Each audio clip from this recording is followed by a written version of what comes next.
Today's episode is for the grown kids that are scared of conflict, the ones that want to protect their peace without cutting everybody off, and for the ones that don't know whether to keep fighting for the friendship or just let it go. All of these big questions. So in this episode, we're going to be talking about what it actually means to protect your peace, because that term has been going around everywhere and there's a lot of connotations behind it. So we're going to be talking about that. And maybe this obsession of cutting people off is only making us feel more lonely. And so to guide us along, we're going to be talking with our expert guest, Dr. Robert Enright, a pioneer in the scientific study of forgiveness and recipient of the 2022 APF Gold Medal Award for Impact in Psychology. He's also been featured in outlets like Time Magazine. So really interesting conversation, probably one of our favorite people that we have talked to. Actually learned so much from him. But anyways, let's get into the episode.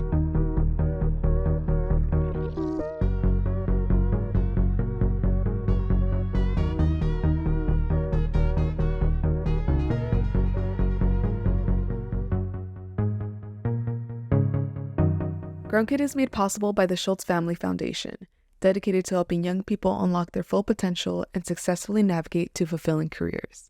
GrownKid is made in partnership with Joy Coalition, where purpose-driven content means powerful storytelling. From 13 Reasons Why to Unprisoned, Joy Coalition projects are made to bridge generations and drive groundbreaking conversations. Kayla, I actually don't like something you did the other day. I was actually really annoyed. And I would know because you would tell me. Would I, though? I feel like you would be the type to tell me. If it was something big, but if it was something small, I think you would just You think I'm confrontational? I think that you're one of the more confrontational people that I know, but even then you're not super confrontational. I think you know when to pick your battles, which I admire. Because not everything needs to be a confrontation. That is true. I feel like you're very non-confrontational. And unless someone tells you to talk about it, thanks. I feel like you won't want to bring it up. I think I'm very much the type I'll let small things slide until I reach my breaking point, and then I have to tell you. And even then I'm a little bit nervous too. And I know that it shouldn't reach that point where I'm fully fed up for me to share how I'm feeling, but I've recognized that that's the case a lot of the times. I haven't been in safe places where I felt accepted or really heard when I share my emotions. And I had this disagreement with a friend, and I told them how I felt about it, and then they called me sensitive. And it's happened more than once of somebody telling you that you're sensitive or you're too emotional or whatever. Especially being a girl too, I feel that carries a different connotation and meaning. And it's a stereotype now, typical woman, typical girl. Right. There she is, being so sensitive, whatever.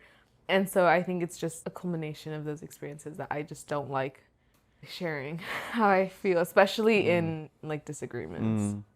I guess that's very true. I think for me, yes, I pick my battles, and so I can be very confrontational if I really think I want to be.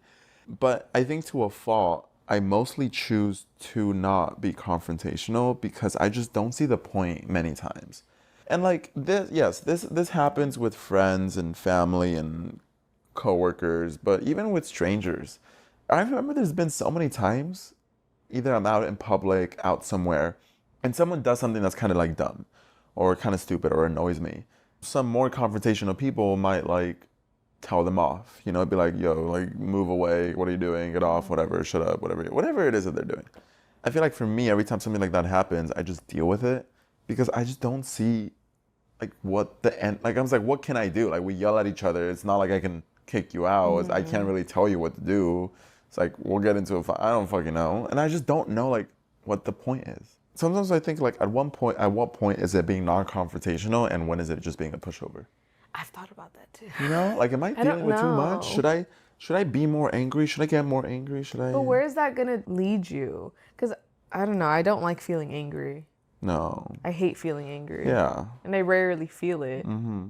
I do wish I could get more angry though.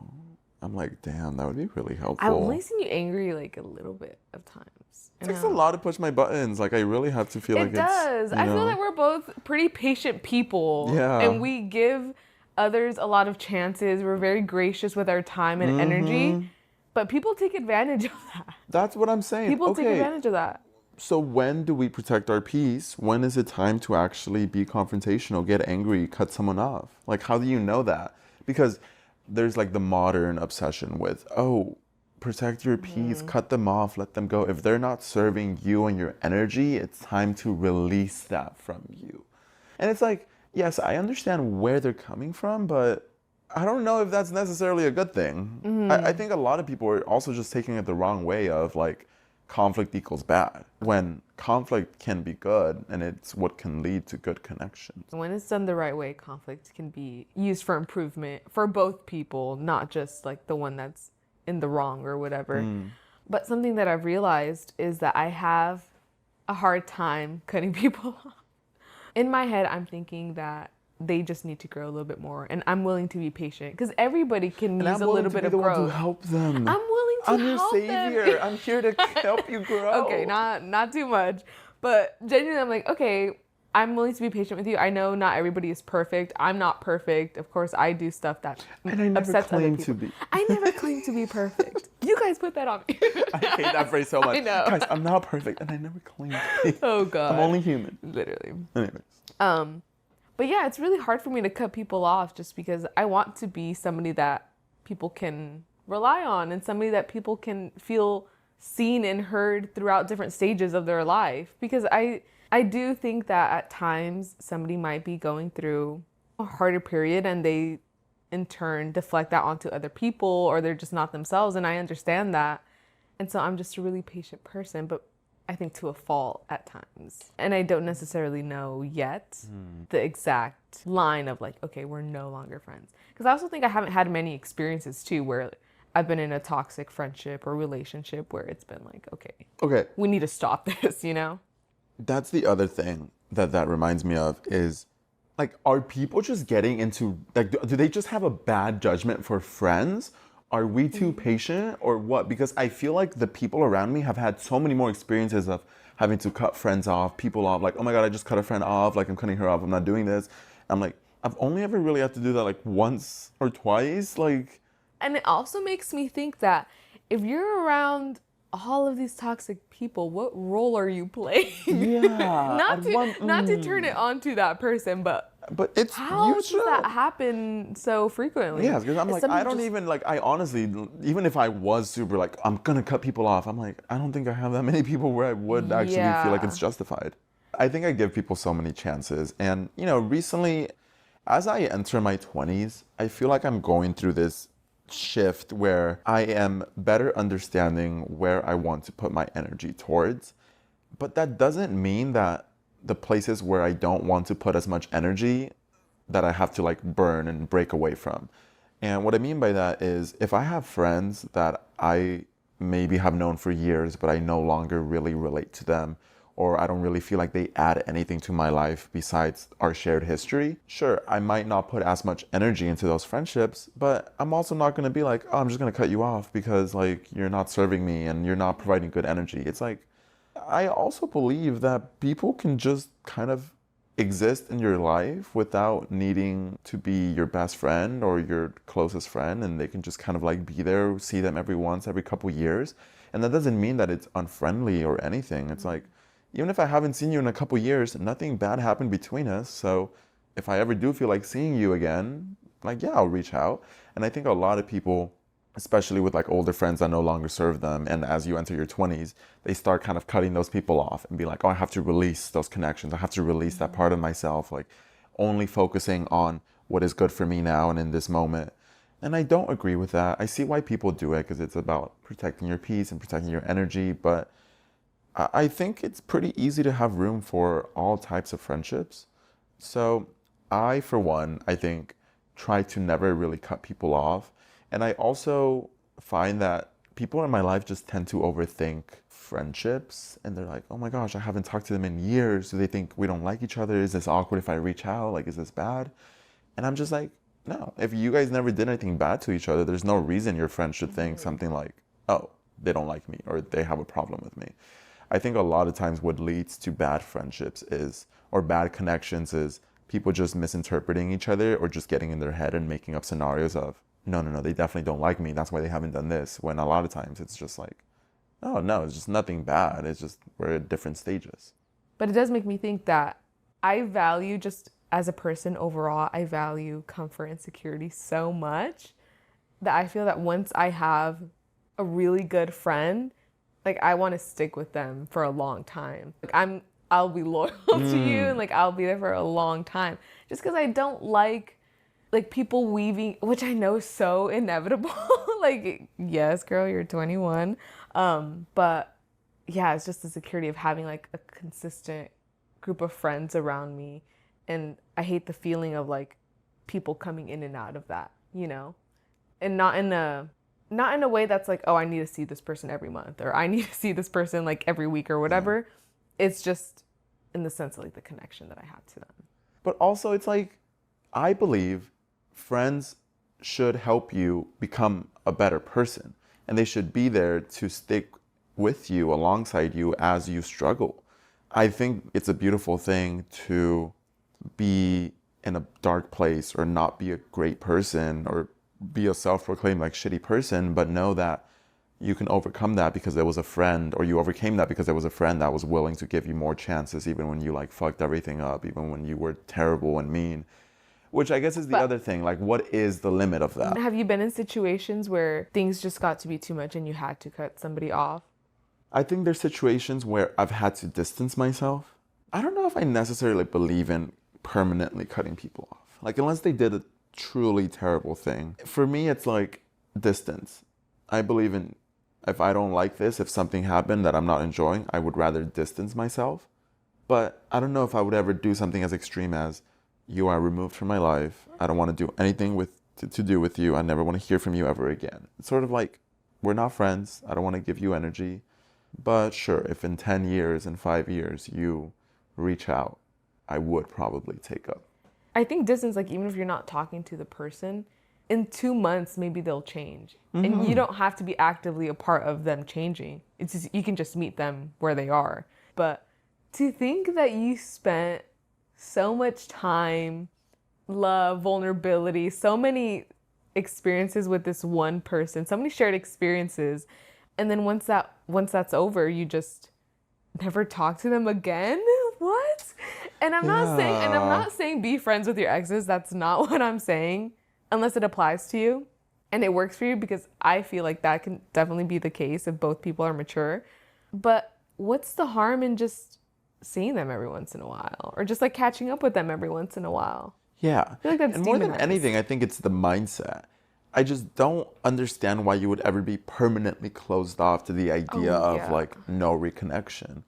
Yeah, like with exes, it's like, I agree. I don't think you necessarily have to be friends most of the time, or even really probably will never really have much reason to talk. But if you ever want to have, like out of curiosity, out of anything, it's like, sure, go ahead. A couple years down the line, go catch up with them. Like, why?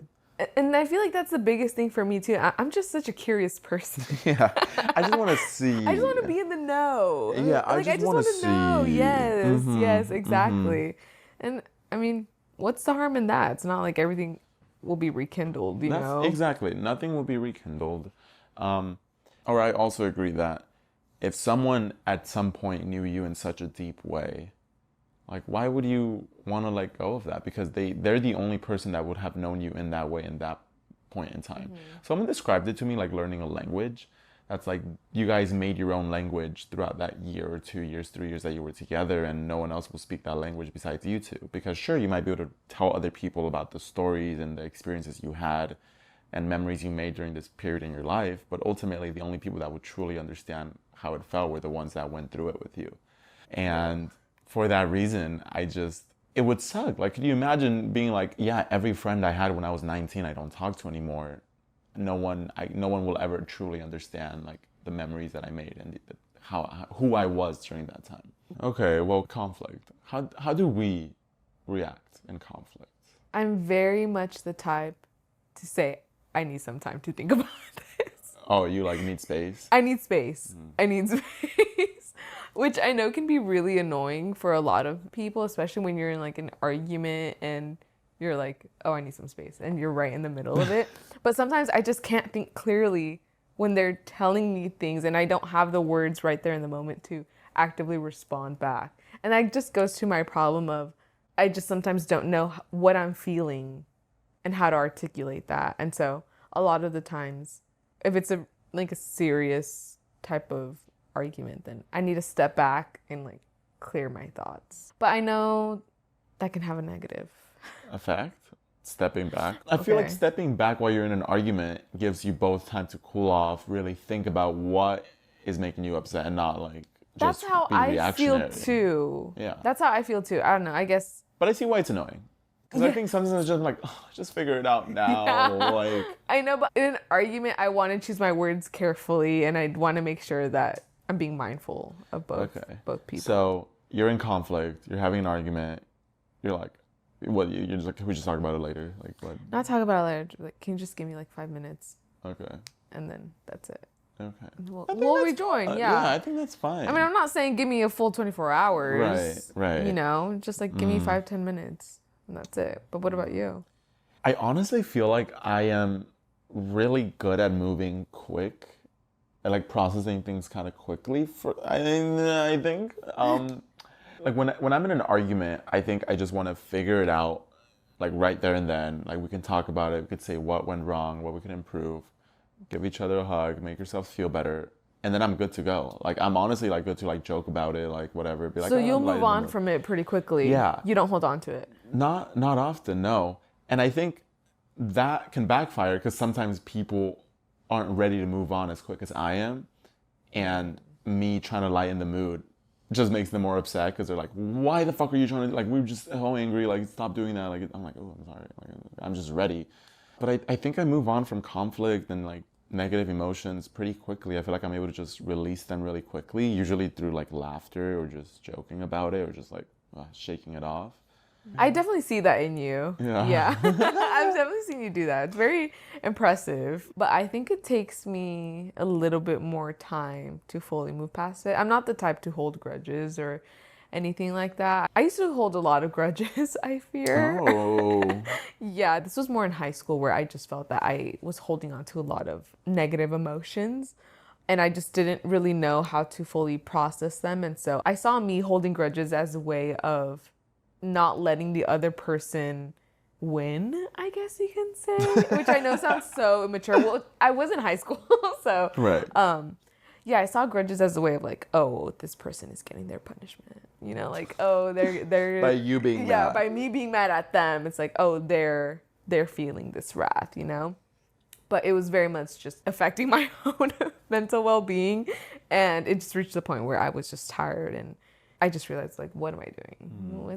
This is not productive for me or the other person or in any way. So I think now I'm much more open and able to just let go of conflict when it does arise.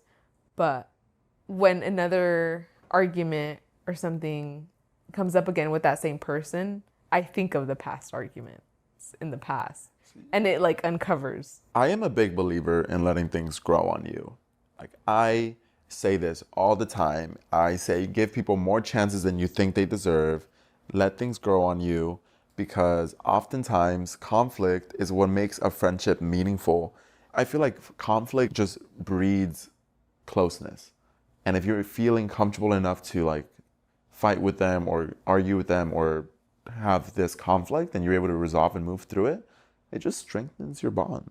And also, nobody is ever going to fulfill every aspect of your life. Mm-hmm. Nobody's ever going to satisfy you in every way that you want to be satisfied. So conflict is obviously normal. It's going to come up in any situation. So it's like, are you just going to cut every friend off after every argument? And some people do. Are you just going to rotate through people like that? And some people do. They fully have one argument and they're like, I'm literally going to cut them off. Like, I don't give a fuck. That's like, insane. I'm so mad. Like, I'm cutting them off. They don't, like, I can't deal with this shit. I'm like, you need to deal with it. You need to deal with this shit. You need to deal with it. That is one of my biggest pet peeves, is people that are just so, like, happy with cutting people off. It's like the most stupid mindset. Like, I'm sorry, I'm definitely being very, you know, like, He's getting angry, you guys. I'm very passionate about this because it just annoys me. And I see it all the time when it's like one conflict and they're so dramatic about it. They're like, I'm literally cutting them off. Like, no more. I'm not dealing with this. I don't deserve this. I deserve better. And it's like, bruh, like, Calm down. down. Like, you had one fight with a friend you've known for 5 years, and now you're saying, like, you deserve, like, there's times when, yes, if it's over and over, they keep disrespecting you, yes, you deserve better. But a conflict or two here and there, it's a good thing. I don't know. That's me. It is, yeah. Have we been in conflicts with each other? We've been in conflict with each other. But I feel like for the most part, we're able to move past it pretty well. Why do you think that is? That we're able to move past it well? Because I know that nothing that we argue about is ever going to sever this relationship. Like, that's just not, Yeah. I'm sorry, that's just not going to happen. Any fight that we have, it's not even a fight. Any arguments that we have about what we're doing, it's not going to be enough to just, for me to say bye to you. Yeah. And so that's why in my head, I'm like, okay, well, let's move on. Let's move on. Yeah. And I feel like we're just also respectful with our anger, which I think is important. I think people confuse anger as an excuse to be disrespectful. And anger is not that. Anger is an emotion, but there are ways to show anger respectfully and with care for the other person while still getting your emotion and your point across. And going back to the playfulness thing you said, I think we're able to just laugh about it. We'll just shrug it off. And I think that's very important. I think the biggest thing for conflict resolution is just laugh about it. Like, so stupid. I can't believe I had this fight. I think that's the biggest thing that helps me, is every time my friends are overthinking or whatever, they're dealing with something, I'm just like, just laugh it off. I don't know, just find the humor in it. I think it has helped me deal with a lot of things. Sometimes I feel a little crazy, like the fucking Joker, like laughing as I just went through some traumatizing shit. I'm like, ah! This is going to make an amazing TikTok. Yeah, I'm like, it's so funny. Yeah, I think about the story time. Also, do you think you feel closer with people after, like, fighting with them? I think before I was used to conflict, when I would run away from it or actively run away from it, I used to think that conflict would make you more estranged from a person or more, detached from somebody else. But I think after experiencing it a lot of times in a healthy way with my friends, I've definitely realized it's just gotten me closer to people, because it lets me know that they're not going to run away even after we have a little argument. It's like, I know that you're going to stay around for a while. This might sound dumb, but I think it's so cute when I fight with someone. Okay. Like, when I have an argument with a friend or, like, a relationship with someone, I think it's so adorable. Like, and sometimes I'll be in the moment fighting and angry, but I'll be thinking, like, oh, we're fighting. Every time that I find myself actually fighting with someone, to me, it's like a really green flag, because it's like, oh, you feel safe enough to tell me something you didn't like. I feel safe enough to listen to you and then also care about you enough to work through it with you. And that is just really sweet. And I think every time I fight with someone afterwards, I just feel so much closer to them. And I'm like, aw. We fought. Oh, I care about you. I love you. Like, all these things. Like, and it's really, I have a very positive view of conflict.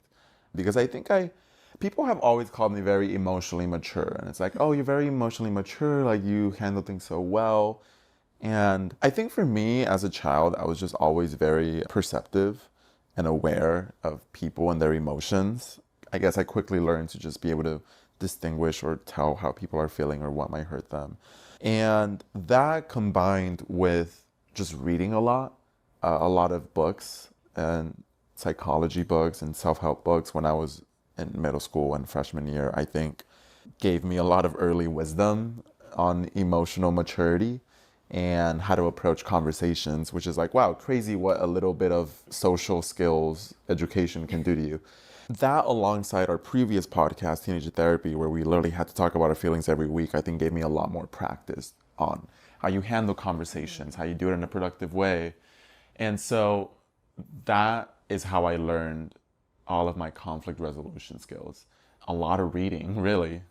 Boring, but I think a lot of reading. And maybe, I guess, just observing my mom and my sister, but that was more subconscious of like, oh, there's no reason to yell. We can just talk about it and listen. I think the podcast was definitely my class. I guess you could say that's where I got all of my, really, like, all my exposure to being in conflict with other people and being able to move past that, because I hadn't, like, actively experienced that before. And so I definitely felt obviously a lot closer to everybody in the podcast after we would argue, or like certain arguments would break out between like certain people. I just felt closer knowing that despite that, even though they would get really heated sometimes, we would come back next week and we would just grow from there. But I would say now in my life, I don't experience a lot of conflict, to be honest. Which I'm like, am I like... Should I be experiencing more yeah, conflict? like, should I be experiencing more conflict? Yeah, because sometimes I'm like, I don't know. am I just taking too much disrespect and just protecting my peace too much? I'm trying to do better about voicing things that I don't like. And sometimes I just feel sensitive to it. I'm like, oh, I feel so sensitive being like, oh, don't do this. I don't like when this happens. I know for a fact that I have certain little triggers that like you do it and I will fully like I could cry right there and then. And I'm just be like, don't do that. Like I hate it so much. And every time people do that, I just can't build up the courage to tell them like, don't do that, because it just really like affects me. But I'm trying to get there. And every time I tell myself, next time they do it, I'm going to be like, please don't do that. Here's my thought process. They do the thing, they do the trigger, and then I instantly just get in my head. It's like, I will literally go nonverbal and just be like, like, oh my God, they did it. Like, I don't like that. Like that, why am I feeling like this? Like, I don't like this. This is bad. I should tell them not to do that. But then once I finish processing what just happened in my head, it's like a minute or two and I feel like the moment has passed and I feel awkward being like, oh, that thing you just did like 2 minutes ago, don't do that. So you feel that you don't have the proper time to process it and then bring it up in a way that's still relevant? Yes, because I think when it comes to conflict, I'm very much process first, understand what I'm feeling, and then voice it. I'm not reactionary, which I think is bad because sometimes maybe I should trust my intuition and be like, oh, don't do that. So that's what I want to find out in this episode is, how do you know when it's respecting yourself to bring it up, regardless of how much time has passed, or if you think you should or not? And how can you tell when actually it's probably best just to let this one go? You know, how do you pick your battles? That's the thing. So maybe we should go talk to someone that can help. Please, please, I don't need got to the answers for this know. one. Interested in a career in mental health? Check out the Youth Mental Health Corps, a new program created by the Schultz Family Foundation, Pinterest, and AmeriCorps, where anyone with a high school degree can gain experience, skills, and a credential during a year of paid service in the mental health field. You can learn more at youthmentalhealthcorps.org or by checking out the link in the description.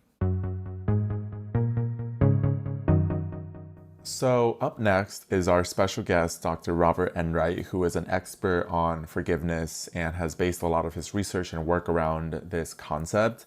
And let me tell you, Dr. Robert Enright is truly a gem.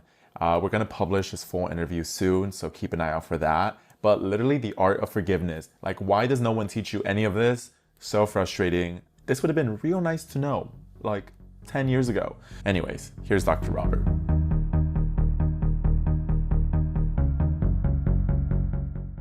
Dr. Robert, we wanted to talk to you because it seems to me, like especially with things like cancel culture, people aren't willing to give each other grace. And I think that's the attitude that a lot of Gen Z feel, is that you're not allowed to make a mistake. If you say the wrong thing, you do the wrong thing. And if you were uneducated on a topic and mess up publicly, you get called out for it, which, you know, rightfully so. But then also, like, there's no room for forgiveness most of the time, which is a really strange thing. And so I'm really curious to just learn, like, when is it appropriate to give someone the gift of forgiveness, you know? Like, and when is it better to just protect your peace, move on, and maybe not forgive, like cut off the relationship, cut off the friend, distance yourself from them? And I know forgiveness can be like a very personal topic, and that varies a lot from person to person, but how do you define forgiveness? What forgiveness is, it's what we call a moral virtue, which is to be good to others, but particularly it's to be good to those who are not good to you. And so the struggle is to try and offer this goodness in the form of kindness, respect, generosity, or even love, which is really high and isn't necessarily achieved, without excusing what the other did, without forgetting what the other did. You may or may not reconcile when you forgive. You can be good to someone at a distance, and you don't throw justice under the bus. Forgiveness and justice grow up together. And so you're not being this weakling who lies down and says, walk on my face, I forgive you. You can stand in forgiveness and be good to someone and still say, with justice in your mind and heart, what you're doing isn't right. Let's change that. And the idea too of forgiveness being good to somebody, even if they aren't being good to you, in those cases, does a person have to feel morally obligated to forgive them? Because I think a lot of the times there's this pressure on the side of the person that is forgiving the other person that they have to do this in order for them to feel morally correct. Well, actually, there was a recent article in the New York Times newspaper called Sometimes Forgiveness is Overrated. And the whole point of that article was people feel pressured these days because of the self-help books and the norms to forgive. And so forgiveness is overrated because it can do harm when you're pushed into it. But that's actually not correct philosophy, because it's not forgiveness's fault when people push you into it. It's not forgiveness's fault when you push yourself into it. You can be good whenever you want to without feeling that kind of pressure, and you should resist it. Here's a big reason why you should forgive only when you're ready. Philosophers say forgiveness is supererogatory. And what that means is it's your choice when you're ready. There's no have tos. There's no rule book anywhere in the world saying you have to forgive. So you can forgive when you're ready, resist your own pressure, resist pressure from others. And that was one of the big raps in the New York Times newspaper article, that because people are pressured, forgiveness is a problem. No, the problem is with those who put the pressure on you. What I like about that there are no rules, there is no codification in law about forgiveness. You are free to be good to another or to others whenever you wish. There's a freedom in forgiveness, and you should resist the pressure if you're not ready. So, Dr. Robert, what does it feel like to be ready to forgive? You know what I find is the biggest motivator to forgive? Inner pain. Because when we've been treated very unjustly by others, there's a tendency to get angry, and that's good. Early anger is good because it shows you're a person who deserves respect, you're a person of worth, and you should not be treated that way. But once this anger settles into the human heart, it can grow and turn into resentment. It can turn into hatred. It can also lead to anxiety and depression. And so the original injustice against you isn't the major wound. It's the effect of that on the heart. And when people finally realize that, I've been restless, I have been somewhat tormented by this person.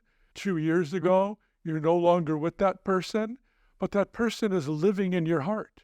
Now the question is, how can you quiet the heart so this person and the toxicity that that person brought into your heart is removed, so that you are now free of the resentment that literally could stay with you for the rest of your life, depending on the seriousness of the injustice against you.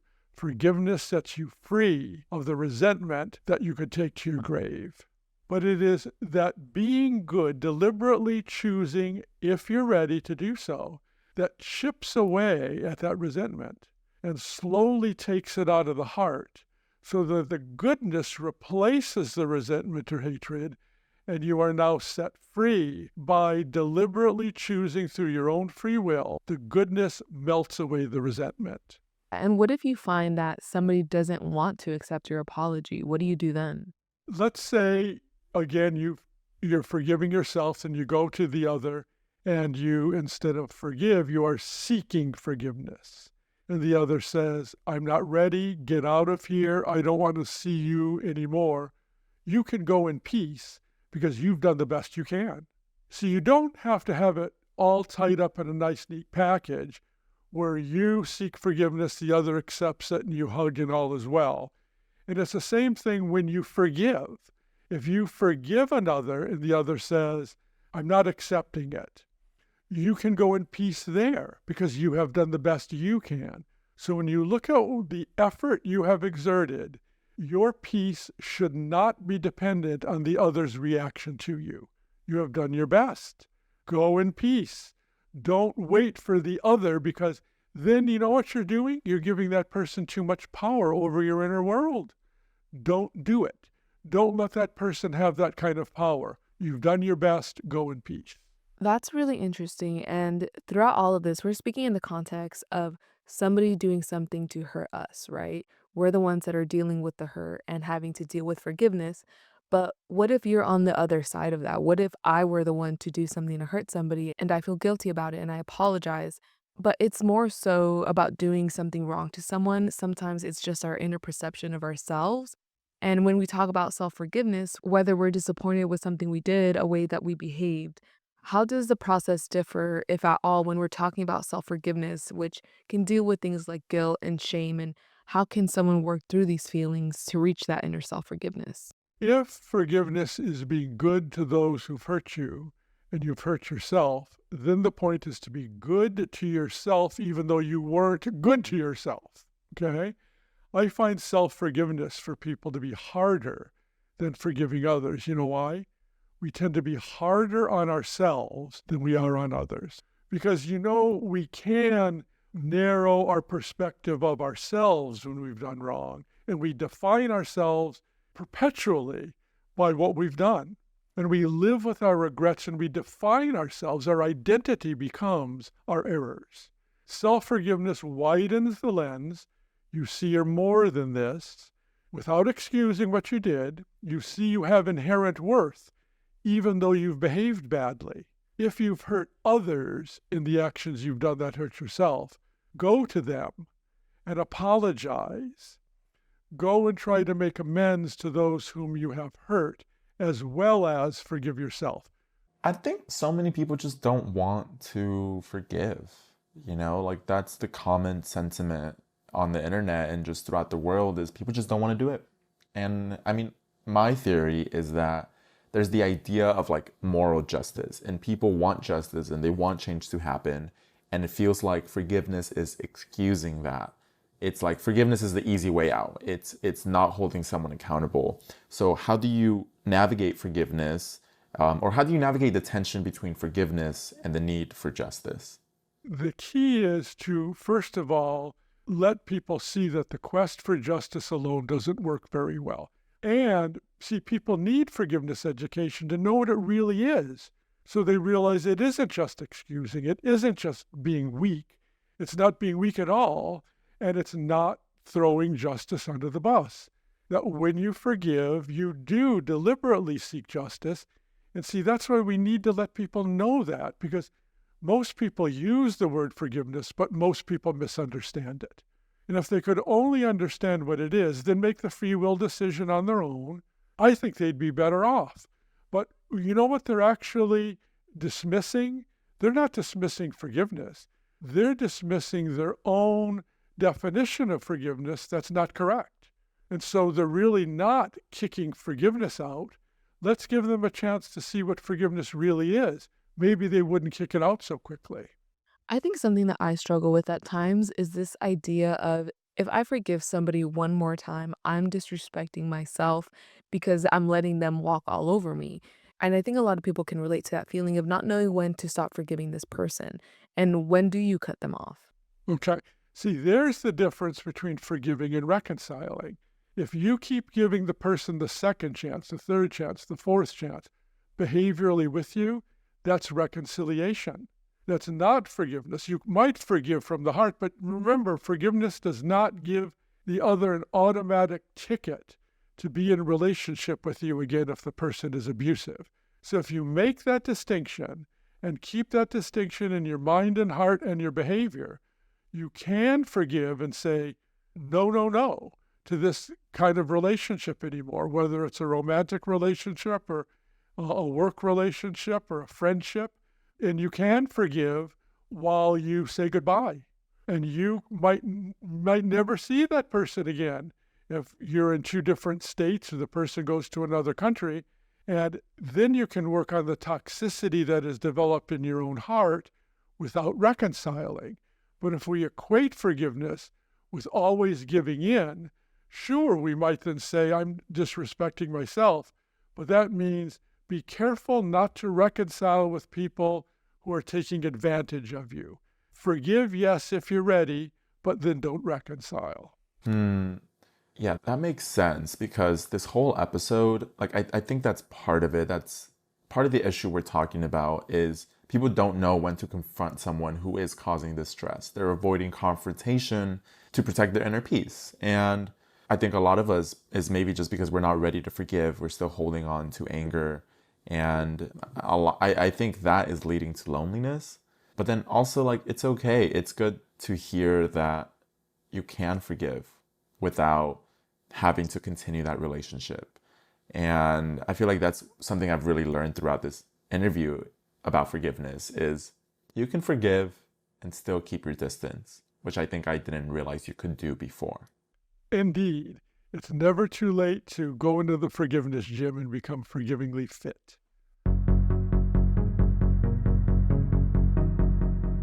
Robert just gave me peace that I feel like I've been looking for years in my life.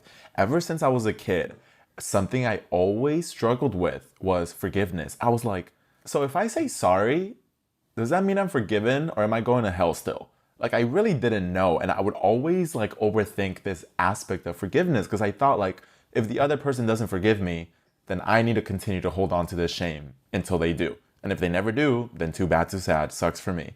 But yeah, it kind of like makes so much sense that if you have made a genuine effort, then it's really not on you anymore. And I think life feels good after subscribing to that. So I'm hoping to get real forgivingly fit real soon. I'm gonna have abs, I hear. Seriously, this interview was so enlightening because I think a lot of people struggle with forgiveness. And I myself, like Kyle, when I was younger, in my head, I was like, oh, if I forgive somebody, they won and I'm the loser. I'm just letting them get off the hook really easily. And it's so much more than that. And getting to talk with him and get to know what forgiveness actually looks like and means. It gave me a lot of clarity for sure. And I think his advice is really timeless. You're always in a constant cycle of forgiving and letting go with other people. And so his interview is something that I look back to whenever I am in a situation where I feel confused about forgiveness. So, yeah, shout out Dr. Enright. Honestly, yeah. I think I need to do a better job realizing that people forgive. I think when I was younger, I just held on to this idea that like people don't forgive or like it's a game of who shouldn't forgive or like be careful with that. And I think that made me very conflict adverse because I was like, whoa, whoa, whoa, like I don't want to bring anything up because what if they don't forgive me or what if I can't forgive them? But now I think adopting this mentality of forgiveness is abundant makes it easier to bring up my emotions, to bring up my issues or whatever with people or hear people out on their issues with me because it's like, I'm probably going to forgive you anyways. It's really going to end in forgiveness. And knowing that, I think, takes the pressure off conversations with like friends. And like, that's why it's like about like cutting friends off. It's, look, many of us just haven't practiced enough forgiveness. And that's why so many of our friendships end. But once you realize you can just keep forgiving people and like, it's not, as long as they're not like doing it intentionally and it's just like a process of growth, forgiveness doesn't mean they're a bad friend. It just means you're both growing as people, you're figuring each other out. So it was cute. It was a good reminder. And so I'm really happy we did this episode. I think it's one of my favorites because it's such a timely topic for me that I'm always praising. Like, guys, forgive. Let's not cut people off just yet. But anyways, let's finish off the episode.